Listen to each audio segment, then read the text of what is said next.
Welcome to Good Burger Reviews.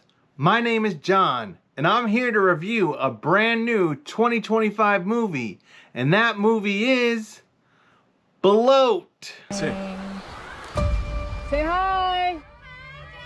All right, well, I'll let you get to it. I just want to check in. Have fun. Make sure you send Phil. Whoa. Kyle? What? Hannah, what's going on? Kyle! What? Whoa. Hannah. Hannah, what? This movie is directed by Pablo Absento. It is starring Ben McKenzie, Bojana Novakovic, Kane Kosogi, and Malcolm Fuller.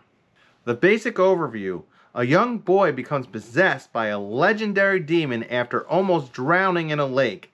As his parents race against time to save his soul, the evil monster tries to tear the family apart and destroy everyone in its path.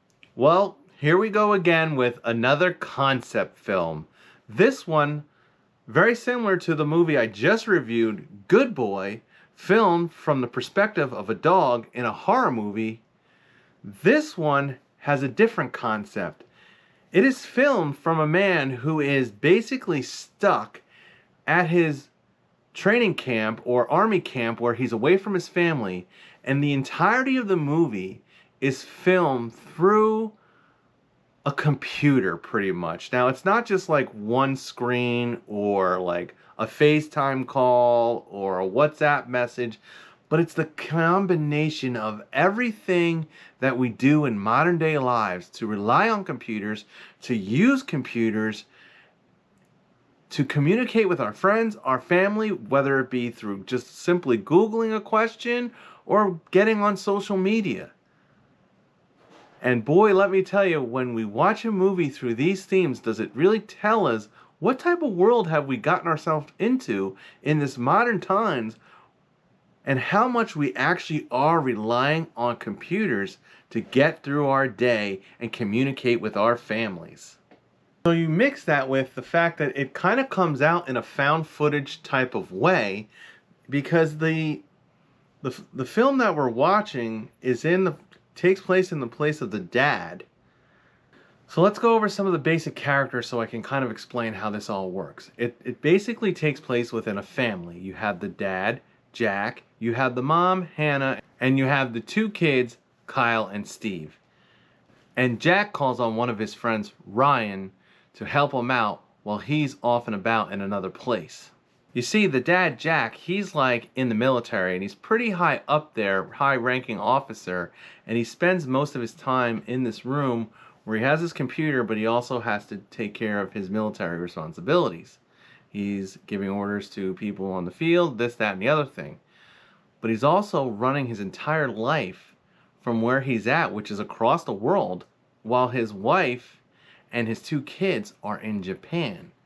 But he is very present in their life because he's constantly on the phone.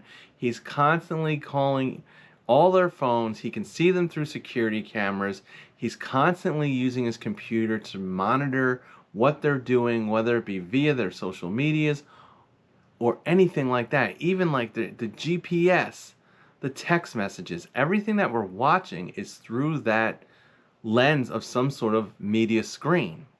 Doing the best that I can for Christ's sakes. Just need somebody who can check on my family. Also, Jack and Hannah, in the opening scene, we learn that they have lost one of their children. So they're already overwhelmed and stressed out, and they fear, in managing the two children that they have, that they don't want to do anything to lose another child. So in some ways, they are very overprotective. But they're also stressed out because Jack's in a foreign land away from them, and they're in a further away from land in Japan. Let's break this down into the positives, the negatives, and the mixed. So in the positive, this really is the traditional haunts, spooks, bumps in the night. A family moves into a new place and is haunted by ghosts and demons and what you have. Very traditional in that aspect. But because we're in a completely new way of filming, and everything that we see is based on communication via computer, it gives you that found footage feeling, because there's lots of FaceTime calls or text messages that, the phone call ends or the Wi-Fi goes out or the signal is lost and you don't always see what happens next. There is something seriously wrong with our son.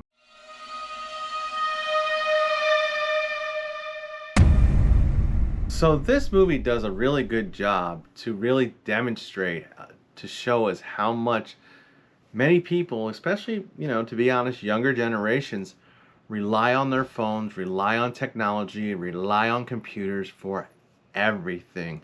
I mean, Jack has a problem, he's going straight to Amazon, shipping a package of cameras to the house. Like, it's that fast, and that's how we're seeing everything that he's doing. And it kind of makes you think, do we in our lives spend this much time being on screens? Like, what is our screen time? Like, right now, those of you who are watching this review, you're probably on a screen. Maybe on a phone, maybe on a TV, maybe on a tablet. But it just demonstrates, like, we do our media on TV, we do our shopping on the phone, we do so much on our phone and our computers, that when do we ever take a break? Jack in this movie very rarely is away from his phone or his computer. Now I understand why, because he is trying to manage his job and his family through his computer. But this can become very monotonous and add to the stress level. You kind of have that feeling of the story can be a little bit disconnected in spots, because you're missing little pieces of what occurs in between the phone calls and what occurs between the Skypes and what occurs while he's Googling this, that, and the other thing. So when it comes to the mix, I guess what mixes me is the format that they choose. It is gimmicky, and I feel like it leans into the found footage thing, but like it also leads a disconnected feeling. So it's like I found myself being intrigued by watching all this stuff, but like then I'm like literally feeling like I'm literally sitting here just watching someone order a package on Amazon and watching the tracking, watching the shipping, watching him go onto the GPS, watching him track GPS, watching him track his kids. A lot of it can get a little bit monotonous, but it does lean into when the scary parts come in. That was actually pretty neat, because there's scenes where we see the kids getting possessed and then the camera cuts out and it's like it leads you with that mystery, intrigue, and the horror. There's scenes where he's on the phone with his wife and they lose signal and then we don't know what happened. There's another scene where the older boy runs away and he's trying to track him through Find My iPhone. And, it's just a lot of screen time watching this movie. You feel like you're using your own screen time when you're watching this movie. I'm gonna be there soon. Just hold on for a little while longer.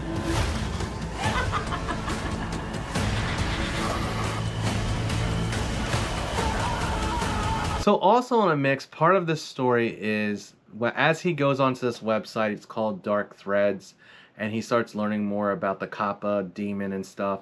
There's also some screens or some screenshots where you find out that he realizes that this ghost or this entity is digital. Like, there is a digital aspect to this ghost. So I'm thinking, really? Like, what is the point of a ghost going into the internet realm? I mean, we may have seen this before in some movies, maybe in the late 2000s, early 2010s, where they kind of tried to conquer this type of digital ghost. But to me, I don't know. I mean, a ghost in a computer, it's kind of like Ghost in the Machine, maybe. I don't know. I guess that's why I'm mixed on it. And they really don't do too much to show us like a digital ghost. Most of the demon is in the young boy, where he's just thrashing about or, giving that possessed look or contorting this, that, and the other thing, doing weird things, being ominous and stuff like that.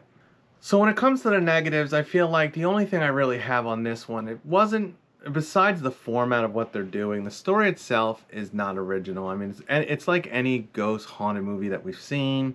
The main character does a lot of Googling, there's a lot of exposition that has to happen because of the format we're in. And I feel like overall, some of the performances were fairly basic, or it's difficult to really understand some of the performances other than our main star, Jack, of you know, there's no character developed in them because we only see them on phone calls. You know, the wife, the kid, the other kid, the friend. He uses his friend to come help him, and his friend's got all these technology gadgets and film and all that. And, you know, he's on the phone with him a lot as well. But, you know, his character isn't really that developed. Now, there's also this other character that he gets in contact with. So he does his Google, he does his research once he realizes that his kid is possessed by a demon, and he finds out that this happened to someone before. So he reaches out to that someone, and it turns out that that someone was in jail because the same thing happened to his son, and the only way he was able to get rid of the demon was burn it, and he burned his son, but his son was already gone, according to what the character says. You know, and that was kind of wild, but like I get it, like when you see it, you get it, but it's like, I mean, he ended up in jail. I mean, you go to jail because you kill your own kid, even though you really didn't kill him. You're claiming you were getting rid of the demon that possessed your son, and your son was already long gone. So in a way, he felt like he was innocent. I mean, he seemed like a good enough guy.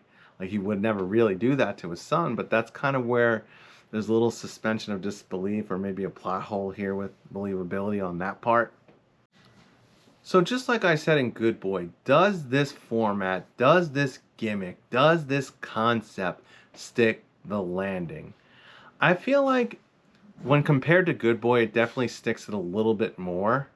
But because of all the disconnect with the characters and the disconnect with the just always looking at a computer screen, I feel like you lose a little bit in the storytelling. You know, it was neat, it was original, it was creative.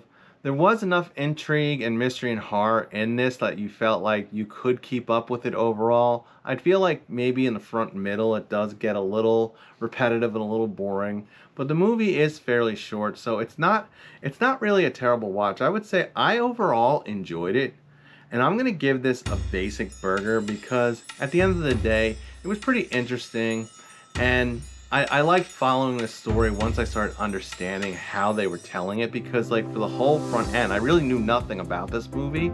So like I literally thought, okay, is this just gonna start off like this? Like, is this just the intro when we're looking at a computer screen? And then as I get so far in, as another scene happens and another thing unravels and another thing unravels, and you start to realize like, oh, the whole movie is gonna be like this. The whole movie is gonna be a phone call. The whole movie is gonna be a computer screen. So, you know, once you get used to that, once you understand that format, and you follow in with the story, it's a good, decent one-time watch. It is streaming on Shudder, and I do recommend, if you're a big horror fan, if you like haunt, spooks, or found footage types films, you'll probably be into this. Well, this is with Johnny with Good Burger Reviews signing off, saying, don't forget to stay scared of those digital ghosts and all the screen time that you use throughout the day.